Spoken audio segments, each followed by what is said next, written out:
श्री शिवाय नमस्तु भीम हर हर महादेव। स्वागत है आपका हमारे चैनल एस्ट्रो ओम पर। दोस्तों, आप सभी लोग जानते हैं कि 2 जून 2024 यानी कि ज्येष्ठ रविवार के दिन अपरा एकादशी आ रहा है। दोस्तों, इसी दिन किया जाने वाला पंडित जी द्वारा बताया गया 2 दीपक वाला उपाय आप लोगों को जरूर करना चाहिए, क्योंकि दोस्तों यह एक ऐसा उपाय है जो कि इस उपाय को करने के बाद दोस्तों आपको पूरे कोई और उपाय को करने की जरूर नहीं है, क्योंकि सबसे नया यह उपाय पंडित जी ने अपनी अभी की सीहोर की कथा में ही बताया है। मैं जिस उपाय को आज हम आपको बहुत अच्छे से समझाने वाले हैं, इस वीडियो को देखने के बाद इस उपाय को समझने के लिए आपको कोई और वीडियो को देखने की जरूरत नहीं पड़ेगी। तो चलिए दोस्तों, उपाय को शुरू करते हैं। देखिए, यह 2 जून ज्येष्ठ रविवार दिन इतना खास होता है, इतना महत्वपूर्ण होता है।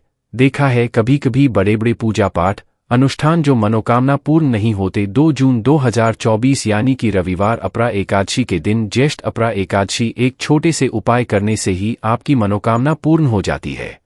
और बहुत सारे लोगों ने इस उपाय को किया भी है और उनको इस उपाय को करने का फल भी जरूर मिला। अगर आप लोग भी इस उपाय को 2 जून 2024 यानी कि ज्येष्ठ रविवार अपरा एकादशी के दिन करना चाहते हैं, तो आप इस उपाय को पहले अच्छे से समझ लेना, सुन लेना, उसके बाद करना, ना आपको इस उपाय का फल जरूर मिलेगा।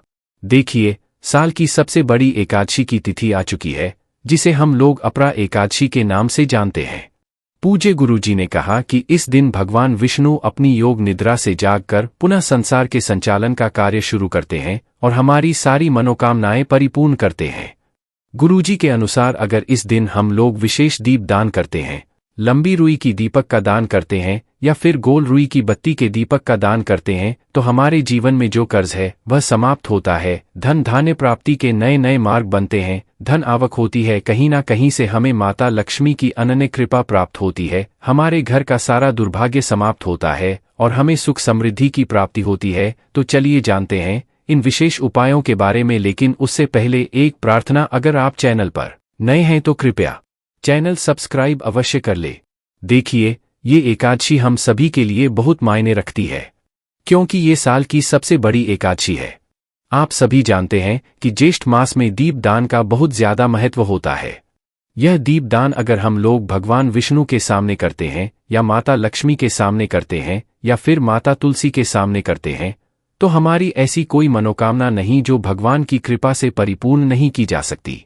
इसलिए आप इस विशेष दिन में दीप दान जरूर करना है और एक विशेष प्रकार से दीप दान करना है। यही दीप दान आपकी सारी मनोकामनाओं को परिपूर्ण करेगा। तो चलिए जानते हैं पूज्य गुरुजी द्वारा बताए गए सबसे पहले उपाय के बारे में। देखिए, इस उपाय के लिए आपको 2 दीपक ले लेने हैं। एक तो गोलरी की बत्ती का दीपक आपको लेना है और एक लंबी रुई की बत्ती का दीपक लेना है। दोनों ही दीपक आप चाहे तो मिट्टी की इस्तेमाल कर सकते हैं या फिर अपने घर पर शुद्ध आटा मारकर, बिना नमक वाला आटा मारकर उसका दीपक बनाना चाहते हैं तो वो दीपक भी आप बनाकर उसका इस्तेमाल कर सकते हैं। जो आप गोल बत्ती वाला दीपक लगाएंगे उसमें रुई की बत्ती लगाएंगे और जो लंबी बत्ती वाला दीपक होगा उसमें आप मौली के धागे का प्रयोग करेंगे। देखिए, दोनों दीपकों वाला यह उपाय बहुत ही विशेष है, इसलिए आप बहुत ही ध्यान से समझिए। इसी के साथ आपको ले लेने हैं 11 काले तिल दाने और 1 चुटकी हल्दी, 1 चुटकी शुद्ध पीसी हुई हल्दी ले लीजिए। अब ये दोनों सामग्री लेकर आप पहुंच जाइए तुलसी जी के पौधे के सामने। ये उपाय आप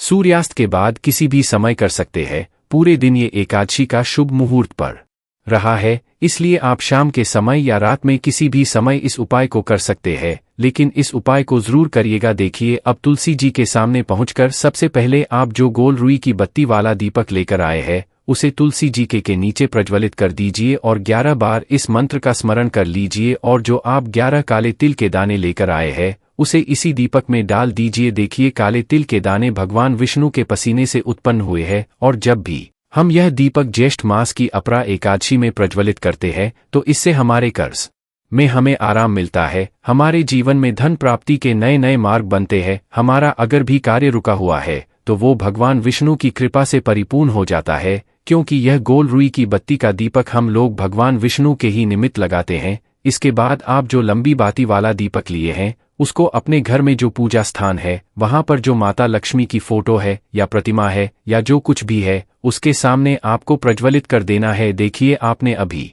माता लक्ष्मी की पूजा दिवाली में की होगी। अगर आपके पास रानी की कोई फोटो नहीं है तो माता लक्ष्मी की मूर्ति के सामने भी आप इस उपाय को कर सकते हैं। यह लंबी बाती वाला दीपक आप उनके सामने प्रज्वलित कर लीजिए और 11 बार महालक्ष्मी इस मंत्र का स्मरण कर लीजिए और यह एक चुटकी हल्दी इसी दीपक में डाल दीजिए। यह एक चुटकी हल्दी वाला दीपक आपके दुर्भाग्य को समाप्त करेगा, माता लक्ष्मी की कृपा प्राप्त करवाएगा, धन प्राप्ति के नए नए मार्ग बनाएं और आपकी जीवन में जो समस्याएं चल रही है उनको समाप्त करेगा। देखिए, यह 2 दीपक वाला उपाय इस एकादशी में करने के लिए सर्वश्रेष्ठ है, क्योंकि इस ज्येष्ठ मास की एकादशी में दीप दान का सबसे अधिक महत्व होता है। और अगर आप एक दीपक भगवान विष्णु के निमित्त और एक दीपक माता लक्ष्मी के निमित्त लगा देते हैं तो आपके जीवन के सारे संकटों का समाधान हो जाता है और आपको धन धान्य की प्राप्ति होती है। अब इसके जानते हैं पूज्य गुरुजी द्वारा बताए गए दूसरे खास उपाय के बारे में। देखिए, ये दूसरा उपाय जानने से पहले आप लोग एक बात का विशेष ध्यान रखिएगा। साल में जितनी भी एकादश पड़ती है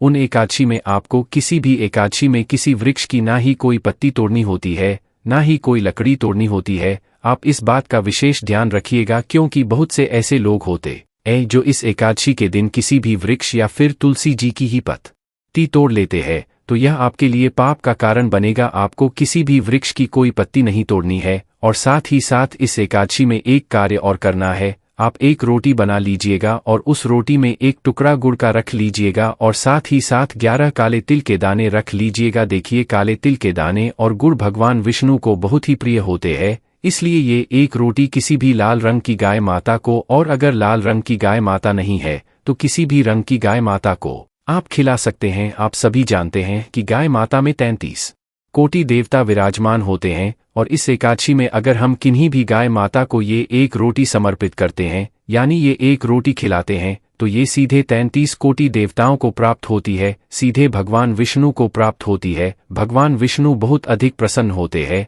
और हमारे दुर्भाग्य का अंत करते हैं। अब जानते हैं गुरुजी द्वारा बताए गए दूसरे सबसे खास उपाय के बारे में। देखिए, इस उपाय के लिए आपको ले लेना है 1 लोटा जल। लोटा आप तांबे का ले लीजिएगा। फिर इसी के साथ आपको लेने हैं 11 तुलसी जी के पत्ते। अगर आपके पास तुलसी जी के 11 पत्ते नहीं है तो तुलसी जी के पौधे के नीचे एक पत्ता ही अगर गिरा हुआ पड़ा है तो उसको उठाकर उसका भी प्रयोग कर सकते हैं। बस आपको एक बात का ध्यान रखना है कि एकादशी के दिन हम लोग तुलसी जी के पौधे से कोई पत्ती नहीं तोड़ते हैं, इसलिए आप इस दिन पत्ते नहीं तोड़ेंगे बल्कि गिरे हुए पत्ते का इस्तेमाल कर लेंगे। अगर एक पत्ता भी है तो उसका भी इस्तेमाल कर सकते हैं। अब ये पत्ता आपको इस 1 लोटे जल में मिला लेना है और ये जल लेकर आपको पहुंच जाना है किसी भी भगवान नारायण के मंदिर में। आपके घर के आसपास भगवान विष्णु का अगर कोई मंदिर है या फिर भगवान कृष्ण का अगर कोई मंदिर है या फिर भगवान राम का कोई मंदिर है, यानी भगवान विष्णु के किसी भी अवतार का अगर कोई मंदिर है, तो उसमें आप लेकर ये 1 लोटा जल पहुंच जाएगा और इसे उन भगवान के मंदिर की चौखट में रख दीजिएगा। यह जल आपको समर्पित नहीं करना है, अर्पित नहीं करना है,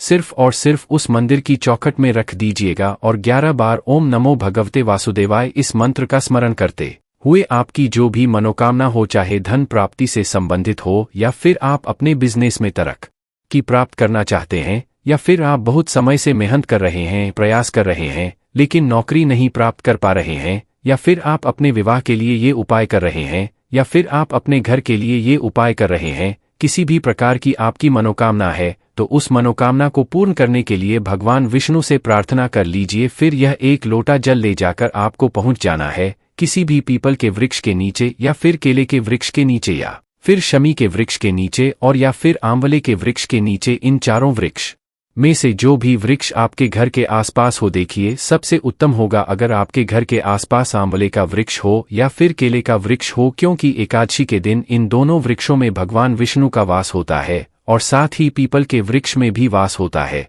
तो अगर इन 3 वृक्षों के नीचे आप ये जल अर्पित कर देते हैं तो भगवान विष्णु आपसे बहुत ही जल्द प्रसन्न हो जाते हैं। देखिए, आपको तीनों वृक्षों में या चारों वृक्षों में जल अर्पित नहीं करना है, इन चारों में से किसी भी एक वृक्ष के नीचे इस जल को अर्पित करते जाइए और लगातार ओम नमो भगवते वासुदेवाय इस मंत्र का स्मरण करते जाइए और अपनी मनोकामना फिर से दोहरा दीजिए। अभी आपने मनोकामना बोली है। पूज्य गुरुजी ने कहा कि अगर आप इस विशेष उपाय को इस अपरा एकादशी के दिन कर लेते हैं तो भगवान नारायण की कृपा से आपकी बड़ी से बड़ी मनोकामना बहुत ही जल्द परिपूर्ण हो जाती है। अब जहां जानते हैं गुरुजी द्वारा बताए गए तीसरे और सबसे आखिरी उपाय के बारे में। इस उपाय के लिए आपको एक चौमुखी दीपक ले लेना है। ज्येष्ठ मास में दीपदान का विशेष महत्व होता है, इसलिए इस उपाय को आप बहुत ही ध्यान से समझिए। यह उपाय आप रूठी हुई किस्मत को भी चमका देगा।